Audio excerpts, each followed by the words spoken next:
Bom dia a todos. Hoje estarei com meu mano para apresentar um trabalho sobre um livro muito interessante. Então, vamos lá com ele. Bom, Magali, o tão falado livro começa quando o Sr. Jones, dono da Granja do Solar, a fechou para a noite, mas estava bêbado demais para lembrar de fechar as vigias. Com a faixa de luz da lanterna balançando de um lado para o outro, atravessou cambaleando o pátio, tirou as botas na porta dos fundos, tomou o último copo de cerveja do barril da copa e foi para a cama. Tão logo apagou-se a luz do quarto, ouviu um silencioso movimento em todos os galpões da granja. Correra durante o dia o boato de que o velho major, um porco que já fora premiado numa exposição, tivera um sonho muito estranho na noite anterior e desejava contá-los aos outros animais. O velho major era tão respeitado na granja que todos os animais estavam dispostos a perder uma hora só de sono para ouvi-lo.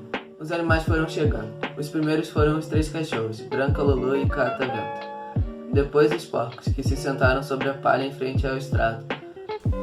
Os 2 cavalos de tração, Sansão e Quitéria, chegaram andando juntos lentamente.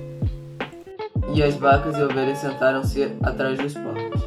Mal sabia o Sr. Jones que os animais estavam temendo uma revolta que poderia mudar de vez a vida na Granja do Solar. Será apenas isso a ordem natural das coisas? Será essa nossa terra tão pobre que não oferece nem condições de vida decentes aos seus habitantes? Não, camaradas, 1000 vezes não. O solo da Inglaterra é fértil, o clima é bom. Ela pode dar alimento em abundância a um número de animais muitíssimo maior do que o existente. Retire-se da cena, o homem é a causa principal da fome e da sobrecarga de trabalho. O homem é a única criatura que consome sem produzir. Disse o major. O que eu achei muito interessante nesse livro é que os animais falam que o ser humano não tem o direito de ser chamado de animal, pois um animal ele não destrói as coisas e a natureza como o ser humano faz. Para finalizar a reunião, o major canta uma música chamada Bichos da Inglaterra, que havia escutado quando era criança, porém havia esquecido e nesse sonho dele relembrava da letra da música, que fora somente interrompida pelo barulho que os animais estavam fazendo, na qual acordou Jones. 3 dias depois, o major morreu tranquilamente durante o sono e seu corpo foi enterrado no fundo do pomar. Então, a liderança passou principalmente a Bola de Neve e Napoleão, que o Sr. Jones criava para vender. Todos os demais porcos da fazenda eram castrados. Dentre esses, os mais conhecidos eram um porquinho gordo chamado Garganta, de bochechas redondas, olhos sempre piscando, movimentos lépidos e voz aguda. Diziam que ele poderia convencer de que preto era branco. Esses 3 animais haviam organizado os ensinamentos do major num sistema de pensamento a que deram o nome de animalismo. Várias noites por semana, depois que Jones dormiam, faziam reuniões secretas no celeiro e expunhavam aos outros animais o princípio do animalismo. Alguns animais mencionavam o dever de lealdade para com Jones, a quem se referiam como dono, ou emitiam comentários elementares do tipo "o Sr. Jones os alimenta", e era difícil para os porcos convencerem os outros animais que isso é contra o animalismo. Na véspera do solstício de verão, um sábado, Jones foi ao Windham e bebeu tanto no Leão Vermelho que só voltou ao meio-dia de domingo. Ao voltar, Jones caiu dormindo no sofá da sala com o News of the World sobre o rosto. Portanto, ao cair da tarde, os animais ainda não haviam comido. No átimo, Jones e seus 4 peões estavam no celeiro com chicotes na mão, batendo a torta direito. Mas nunca tinham visto os animais daquele jeito, e a súbita revolta das criaturas que eles estavam acostumados a surrar e maltratar à vontade os encheu de pavor. 1 minuto depois, os 5 voavam pela trilha rumo à estrada com os bichos no encalço triunfante. A granja era totalmente dos animais, e não tinha nenhum humano para atrapalhar ou explorá-los agora. Os 7 mandamentos do animalismo. Qualquer coisa que ande sobre 2 pernas é inimigo. O que andar sobre 4 pernas ou tiver asa é amigo. Nenhum animal usará roupa, nenhum animal dormirá em cama, nenhum animal beberá álcool, nenhum animal matará outro animal. Todos os animais são iguais. Só que sem os outros animais perceberem, os porcos iam cada vez se apropriando mais das coisas, como por exemplo quando fizeram a colheita da maçã, somente os porcos poderiam comer com a justificativa de que se eles não comessem poderiam ficar fracos ou sem saúde, e a volta de Jones poderia vir a acontecer e todos os animais concordavam quando esse argumento era usado. Até que certo dia, Bola de Neve chegou com a ideia de construir um moinho de vento, pois geraria energia suficiente para alimentar a granja. Quando o projeto finalmente ficara pronto, Napoleão expulsou Bola de Neve com os cachorros que havia treinado e Bola de Neve nunca mais voltou. Esses cachorros aí, então eles eram da pesada. Também fiquei sabendo que esses cachorros foram roubados para Napoleão treinar eles.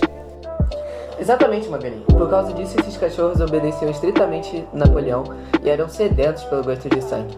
Bom, continuando a história.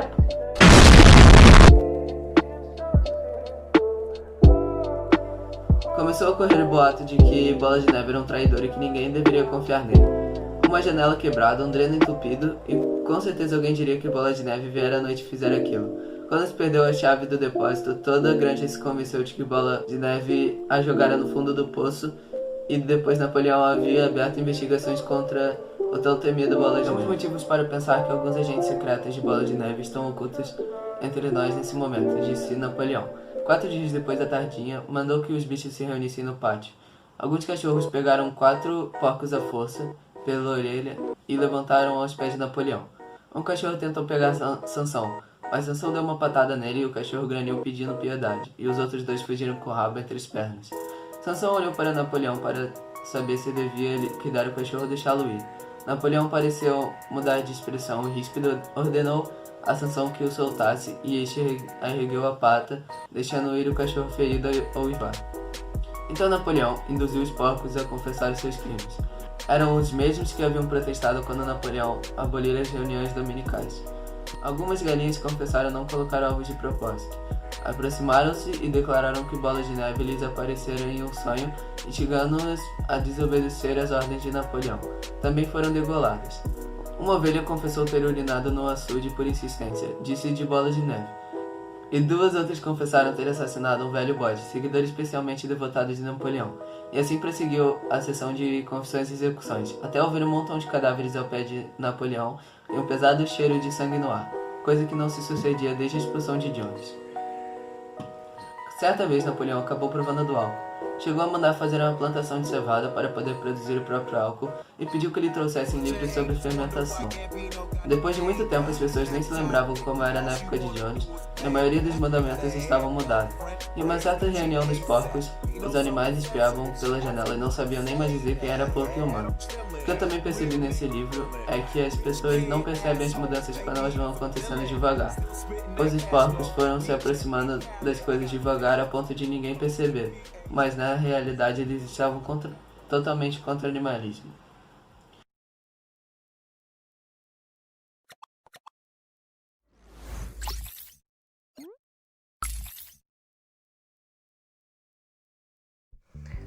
Oi, meu nome é Nicole Schlemper-Weber, eu sou do 8º ano da Clique e hoje eu vim contar a história do livro Despertar de um Sonho, da Melissa de Sá. Bom, eu fiz como se eu fosse o próprio personagem da história. Tá funcionando? Ok. Oi, eu sou o Ilio, eu tenho 15 anos e basicamente eu estou vivendo uma pós-guerra nuclear. Bom, todos os sobreviventes estão vivendo em uma base abaixo do solo e eu possuo poderes de telepatia. Não são exatamente poderes, porque eu tenho habilidades limitadas e assim, mas eles não gostam de mim aqui. Então, até porque eu não consigo ler cartas, nem adivinhar números e de vez em quando eu consigo ler mentes e fazer as luzes piscarem. Mas ainda assim eu não tenho amigos e por causa disso eu tenho um quarto só pra mim, né? Porque ninguém quer ficar perto de alguém que consegue ler a sua mente. Aê! Parte 2 contando como é as coisas aqui na base e como eu funciono. Bom, basicamente eu sonho o tempo todo com pessoas que eu nunca vi na vida e com situações que não fazem o menor sentido. Mas, de um tempo pra cá, uns 3 dias atrás, eu comecei a sonhar comigo mesmo. E eu nunca sonhei comigo mesmo. E também tinha uma garota. Eu tive esse mesmo sonho 3 vezes seguidas. Bom, a garota, ela tem cabelos castanhos e tem um olhar determinado. E eu a amo. Eu nunca vi ela pessoalmente, mas eu a amo. Não sei, é um sentimento muito estranho. Basicamente, a noite é um momento em que eu esqueço que eu moro em uma base nojenta, com pessoas doentes, com comida racionada e uma imensidão de deserto logo acima das nossas cabeças. Bom, desde criança eu acordo cansado, por ter a mente ligada o tempo todo, captando cada fragmento de vida. E quando eu tô no laboratório, eles me ensinam a meditar e a descansar, porque eles sabem que o sono não adianta pra mim, porque eu não consigo dormir. Minha mente fica ligada o tempo inteiro e isso é horrível, pra falar bem a verdade. Parte 3 contando como são as coisas aqui na base. Bom, eu tenho uma amiga só, pra falar a verdade, né? E o nome dela é Sarah. Ela tem dons de cura e por causa disso ela é uma aprendiz de curandeira. Bom, aqui na base sempre tem feridos e alguém como a Sarah é um alívio. Mas infelizmente eu vou ter que começar a me acostumar com a ausência dela porque ela ela seria uma curandeira profissional e subiria na hierarquia da base e seria muito importante pra gente. Tem o Hector também. O Hector é o comando da base Água do Ninho. Ele já me convidou uma vez para ser um dos soldados, mas eu neguei e isso acabou gerando um desentendimento grande entre a gente. Bom, eu suspeito que o Hector só não manda darem um jeito em mim porque ele tem medo que eu explodo o prédio inteiro ou que eu conte todos os segredos sobre o comando. Um dia eu fechei os olhos e a minha consciência começou a vagar pela base. Eu ouvi a risada de garotas, velhos chorando, intendentes fazendo cálculos de racionamento de comida e treinadores entregando armas a crianças. Mas no canto de uma sala eu vi ela, a garota dos meus sonhos. Eu fui arrancado da minha conexão mental como se eu tivesse levado um choque elétrico. A pancada foi tão forte que me deixou com um apito agudo no ouvido e com o nariz sangrando, mas eu ignorei. Eu comecei a correr pela corredor da base e quando eu virei o corredor que dava naquela sala, eu vi ela. Eu falei pra Sarah que eu sentia que esses sonhos iriam acontecer alguma hora. E aconteceram, a garota é de verdade. Bom, os nossos olhares se cruzaram, mas o olhar dela foi um olhar sem reconhecimento, foi duro como uma pedra. E ela estava toda suja de sangue, com as roupas sujas também, e com um olhar perdido, analisando tudo daquele local. Não era ela ainda não tinha aquele olhar determinado, mas eu vou esperar até que seja a garota com quem eu tenho sonhado todas as noites.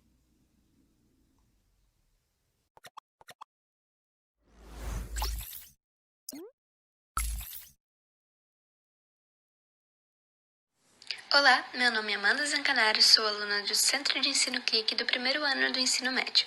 Hoje vou comentar sobre um livro, Inocência, de Alfredo de Scrignoli.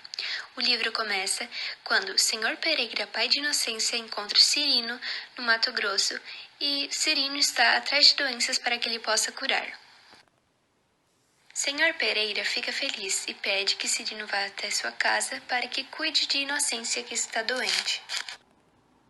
Antes de Cirino e Pereira entrarem na casa, Pereira avisou que ele é ciumento e desconfiado e pede a Cirino que trate sua filha somente como paciente. Além do mais, ela já tem um noivo, um manecão, que é um casamento arranjado. Um tempo depois, chegou um viajante, um alemão, Meyer, que era caçador de borboletas e pediu hospedagem na casa de Sr. Pereira.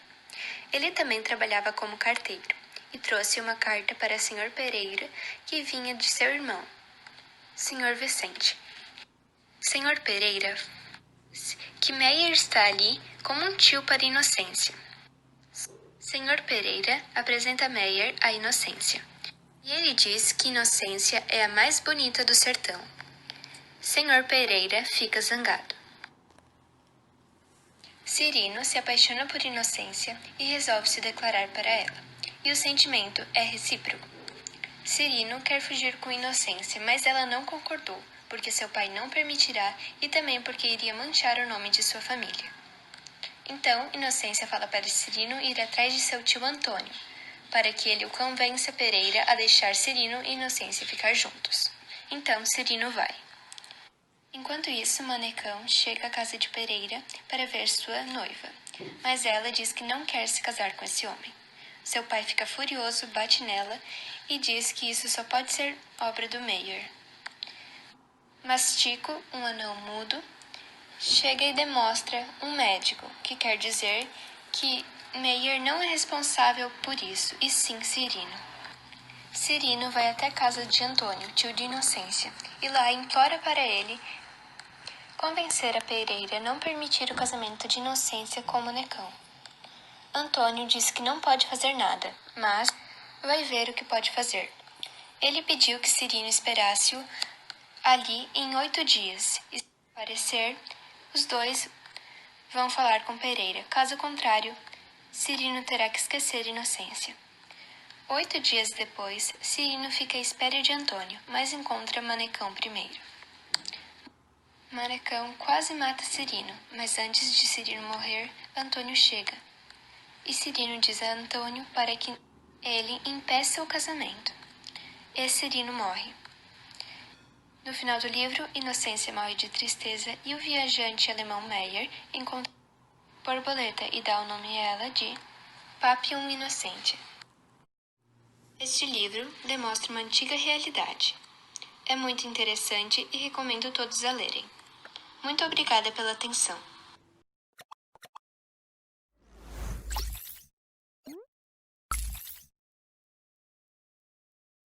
Boa noite, meu nome é Emanuele Marquete Xavier, eu sou aluna do 8º ano e hoje eu vim apresentar o meu livro que eu li, PS Ainda Amo Você, da escritora Jenny Han. Bom, o livro começa com a Lara Jean escrevendo uma carta para o Peter dizendo que não era culpa dele todo aquele boato que havia acontecido no primeiro livro, sem spoilers. Logo após a carta ser escrita por Lara Jean, como era ano novo, dia 1º de janeiro, ela vai até a casa da sua avó porque era uma tradição coreana por parte de mãe. Depois de ir na casa da sua avó, ela planeja ir até a casa de Peter. Porém, no caminho, ela decide não entregar a carta que ela havia escrito. Porém, o Peter é mais ligeiro, ele pega a carta, lê e vai conversar com ela. Depois de um longo tempo os dois conversando, os dois finalmente se declararam e no segundo livro é oficialmente divulgado o relacionamento deles. Porém, como nem tudo são flores, sabemos que um dos objetivos do relacionamento falso da Lara Jean e do Peter no primeiro livro era causar ciúme na ex do Peter, a Genevieve. Então, quando eles anunciam o verdadeiro relacionamento deles, ela atrapalha um pouco no começo, como já era de se esperar. Vale ressaltar que no primeiro livro ela havia feito 5 cartas de amor e ela só sabia que 2 meninos daquelas cartas haviam recebido.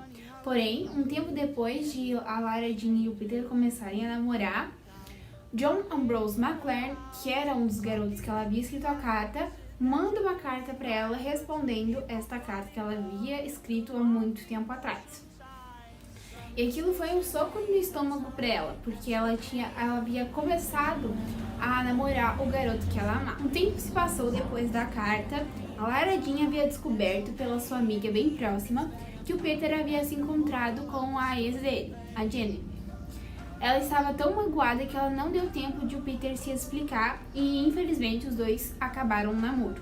Mesmo assim, um tempo depois da Lara Jean ter escrito uma carta de novo para o John Ambrose, os dois se encontram coincidentemente em um lar de idosos que a irmã de Lara Jean frequentava quando ela estudava e atualmente a Lara Jean frequentava. Papo vai, papo vem entre os dois, ela havia descoberto que o John era neto de uma das idosas que ela conversava. Em uma noite com muita neve, havia um baile nesse lugar, onde só frequentava idosos. Lara Jean avistou John e eles conversaram a noite inteira. E foi aí que a Lara Jean percebeu o quanto ela sentia saudade e gostava do Peter, e se sentia muito mal por não ter dado chance do Peter se explicar o que havia acontecido. Então a Lara Jean chamou o Peter para conversar em uma casa da árvore que os dois frequentavam muito quando eram crianças. O Peter se explicou e ela percebeu que estava errado sobre o seu julgamento que ela havia feito sobre ele. Os dois conversaram e perceberam que se amavam muito ainda, então resolveram voltar. mas com uma condição. Eles percebiam que eles tinham que praticar mais o diálogo. Então foi esse o livro que eu li. Espero que vocês tenham gostado e tenham todos uma boa noite.